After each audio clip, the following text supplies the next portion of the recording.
here at Gundam Planet, we're all about living life at least 1080 horizontal pixels. And that's why we've brought you 100% of the high-res Gundam releases to date, and we are not going to let that fall by the wayside. We gotta keep up our pedigree of perfection. That's why I'm going to review the high-res Wing Zero custom. Before I get into this, I just want to, a couple things struck my attention early about this. The fact that it's $40 less than the Barbados, when it seems like, hey, this design's way more complex. And also the fact that it comes in this like metal build box, like it's not one of these, you have to open it from the top or bottom. So I'm confused and intrigued.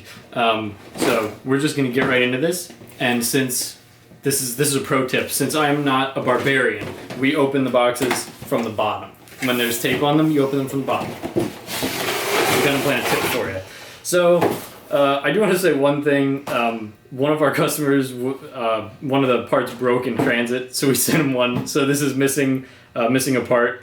We can't usually do that, but since I was going to be building this anyway, I figured might as well. So he's going to be missing a little gauntlet right here. But I think that won't matter too much. I'm going to go into the frame. First thing I noticed, I picked this up. This is light. Why is this light? I don't know. The Barbados was heavy. It was die cast. So like, this is extremely light. Let me untape this real quick. Flip it open. This is like almost entirely plastic. It's that really soft IBO innerframe plastic. There is die cast on the knees and the chest and around the waist. There are also screws holding in a couple joints in the waist section. So like there is die cast, but certainly not to the extent of the Barbados, which is incredibly interesting. Gonna be interested to see how this, if that solves some of the stiffness and like quality control issues that I talked to you about the Barbados with. So maybe that's the price difference. Maybe I just found the reason for the price difference. So let me move on to this now.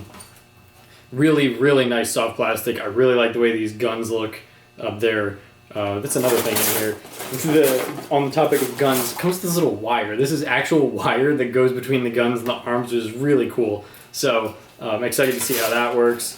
This is just like the Barbados with, I don't know if you remember how there were so many small runners instead of several big runners, and they're just trying to do a lot of color separation. So we got an interesting combination of brown and clear green. That's very cool. Beautiful white, beautiful pearl white. Look at it shine off those wings. These wing parts look incredible. They look so much better than master grade. I'm really excited to see how this looks. Beam sabers. Red runner, very deep red, very rich red. This is kind of like the Mr. Color. I think it's like Mr. Color 80 or something. It's like cobalt. No, that's blue. Anyway, there's a really nice Mr. Color red. This looks exactly like. I really like it. Very rich. Also, this blue. Man, it speaks for itself. I'm not even going to say anything. Gorgeous, very soft innerframe plastic for the shoulders. More blue, really like that. This is just more, this looks like you clamp it onto the wings. This just looks like a duplicate of some of the parts for the rifles. This is the gray where we start to see the part separation between the pearl white and the wings. I've never seen Wing Zero custom wings that are more than one color, so I'm really interested to see that in person. More wing parts. More brown parts. I think these are parts for the rifle, so they're actually putting in like brown parts on the rifles, which is neat. I don't know if this was supposed to be here and broke, or if this is just the strangest runner I've ever seen. More soft innerframe plastic. It looks like a lot of this is going to go around the pre-assembled frames. You do have the hand parts, just like the Wingmaster grade, that like slide in here, which I'm not really a big fan of, but what are you going to do? More duplicate parts from the F runner that I brought up before. This is huge. This is just an absolute tray. Like, a lot of people use the word tray for runners, but this actually feels like you could, carry it in a lunch line or something. Massive, gorgeous pearl white. I love this. I just can't get over how like nice and shiny that looks. This is a runner. This is one runner. This is one part for the shield. More of that beautiful red that I didn't know the name for. And then this. Oh boy. Ooh, I love this. I love this. Thank you for not doing yellow. Yellow is my least favorite color in Gundams. In the Infinite Justice and the Justice, paint that yellow. Silver, do anything with it. Yellow is bad. This is good. Oh, a little piece of the rifle fell off. And here's the instruction manual, which, oh good, the arm armors. That is one of Bandai's favorite things to do, is add arm multiple times to things. The powered arm arms, the Balden arm arms, the arm armors, what is the armed armor DE? What is that? I'm just realizing that now. It's driving me crazy. But anyway, the only thing that I am very apprehensive about is the fact that they crowbarred a transformation gimmick into this when it was the only wing that doesn't transform, and I like that about it. But now it's going to transform, and I'm worried about the stability. So, going to find out about that. I'm very excited to build this, and I'm going to bring you all my impressions as to how it compares to the Barbados and other wing kits when we come back. See you then. I'm back, but only kind of, because I'm hitting you with a little bit of a change up halfway through this review, because when I started it, it was before the PG Exia came out, and I actually put this build on hold about halfway through it just to finish that, because I felt like that was more pressing and make that video. And since so many of you like that format, I figured we'd try a little bit of half and half with this one. So you've already seen the runners, we've already talked about everything that's going on out of the box, so I'm just gonna get right to it and talk about the build. Now, first you'll remember that I mentioned that we had to send a part to a customer. I didn't really think it was going to be a big deal. I thought it was just going to be this little gauntlet right by the hand, but it turns out that that piece actually holds on that entire back fin and creates a pretty huge visual gap. So you're going to notice that in all of the spinny bases. I actually had to cement that piece onto the back, but don't worry, because that's not going to be present in your build. That was the only issue we had like that. Now anyway, onto the build. In terms of construction and the ease of assembly, this is way, way, way head and shoulders above the Barbados, and I'm reasonably sure that the inner frame being a majority plastic rather than completely die-cast the way that the Barbados was solved most, if not all, of the manufacturing inconsistencies that made the Barbados such a pain. But there is a trade-off in that this does feel like a model kit entirely, and not like a die-cast figure. There are still some steps that are a little bit more complicated than your average kit, and they do require patience and assembling pieces slowly and carefully to make sure that armor parts are being layered correctly. Sometimes you even have to hold on the inner one while you snap on the outer ones. But all in all, there was nothing I'd say that I struggled with. There are a couple pieces, namely the side of the head, the center chest part under the green gem, and there's one particular feather on each wing that seem to have been molded with attachments that are a little bit too small, and as a result they never really stay put once the build is done. And I'm going to show you right here how little pressure it takes to knock all these pieces off, which is why if I were building this for my own collection, and I tell customers this also, I would just keep a little bottle of extra thin cement next to me, which would solve all these problems. The only reason I didn't do that is because I wanted to leave all these things the way they were out of the box for the review. Now again, as I said with the Exia, the manual tells you to build, of course, the weapons and accessories, including the wings, last. But you really should do that first, especially in this case because the wings have about, I would say, 2 to 3 times as many parts as each of the arms, just because there's so many hinges and flaps, because they're designed to look really dynamic, which they do. But I really regretted not building the wings very first in a huge way. When I'm done with this kit and I'm just sitting there with a million feather parts cut out on my cutting mat in front of me, and just, I didn't want to do it anymore. So I would say, do it first. I forced myself to keep building the wings until they were done, even though it was like 1 in the morning, just because I didn't want to have to come back and do more.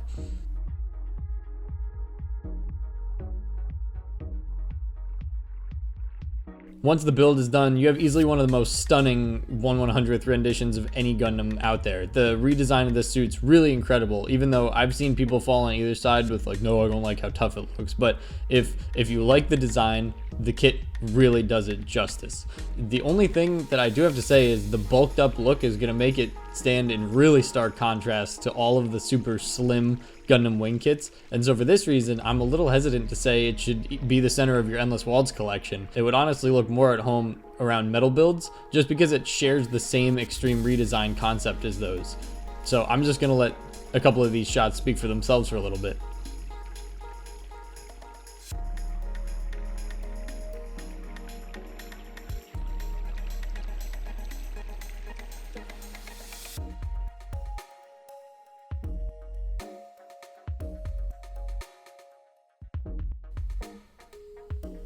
So it's beautiful, but is it functional? The good news is 90% yes, although I am saying that assuming that you've done what I told you to do and cemented the loose bits.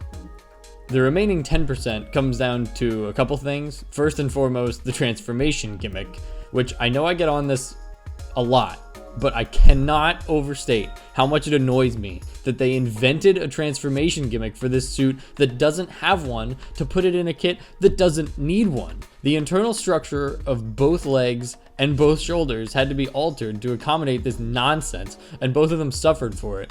Thankfully, the legs are stable, but bending them at the knees becomes more complicated than it should be because there's a dual hinge, and the shoulders, on the other hand, constantly feel loose because they're designed to swivel down into bird mode. Even when the shoulders themselves are locked into place, it still doesn't feel 100% secure because you have those outer parts that can rotate also, and those have a tendency to fall off.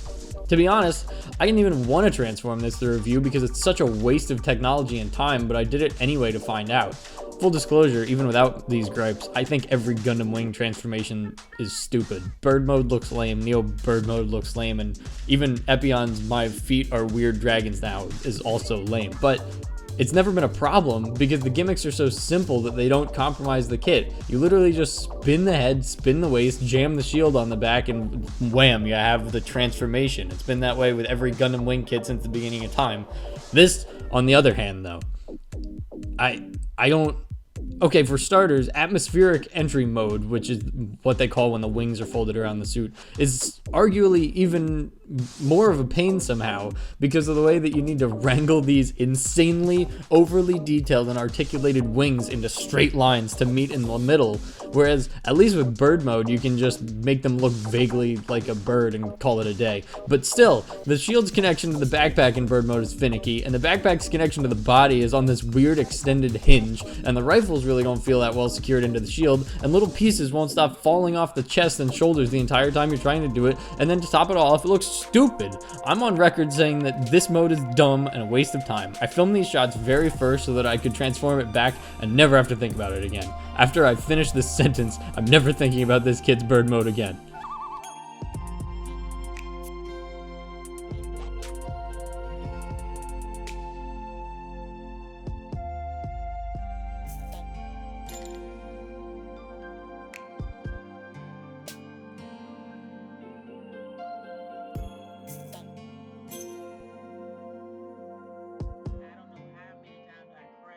The other functionality issues I mentioned boil down to, you guessed it, the hands. If you've built the MG of this kit, you know it does not want to hold those Buster rifles. Now, the good news is that there have been improvements in that design department. There are pegs in the hands now, and the fingers aren't articulated, so the guns lock into the hands, very, very similar to the Proto Zero MG.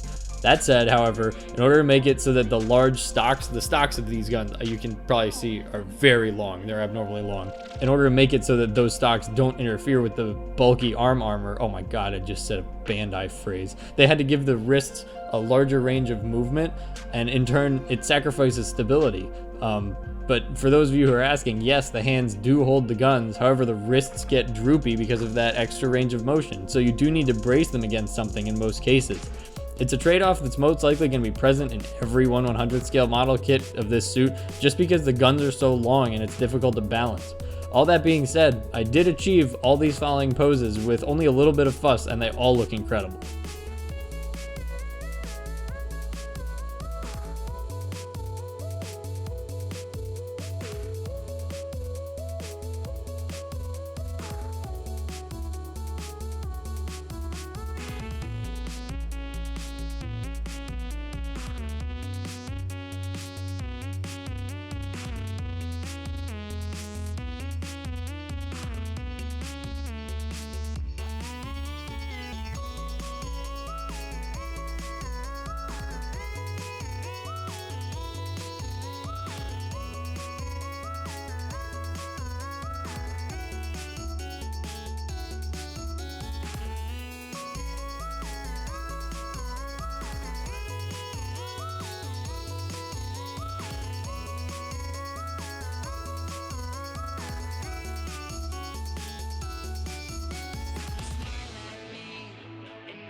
Now you may notice there's one pose missing from those that I just did, and it's the one that's prominently displayed on the back of the box. I did say that all those poses that you just saw, I did very easily, but that being said, I tried for probably 25 minutes to get that pose on the back of the box, the firing from the sky, everyone misuses this word, but the actually iconic Wing Zero pose. It won't happen. The hands will not hold the Buster Rifles when they're together in that pose. The gun is too big, they always fall out. There's just no way it happens. So if you want to do that pose, you are going to have to cement the guns into the hands and cement the hands in there, and that's the only way you have it. Honestly, I don't think that's worth it, but it is an option, and sadly, it's the only option for that one specific pose. Now, I know that this review has had some wild tone changes, but to sum it all up, I am glad I built this kit. Thankfully, it's actually completely possible to ignore the issues I had because I refused to transform it again. See, it's like the gimmick doesn't even exist now. Like I said, you just gotta keep a little extra thin cement right next to you while you're building, and just stick on any pieces that fall off while you're building, and you'll be good to go. The finish on this kit really does make it look like a die-cast collectible, so if you're one of those people who looks at metal builds and says, oh, I like those, but I want to build it, this is for you, even if it does lack the weight of a die-cast collectible. If you have a nice place to display this once it's done, this is going to be well worth the pricey $100 plus price tag.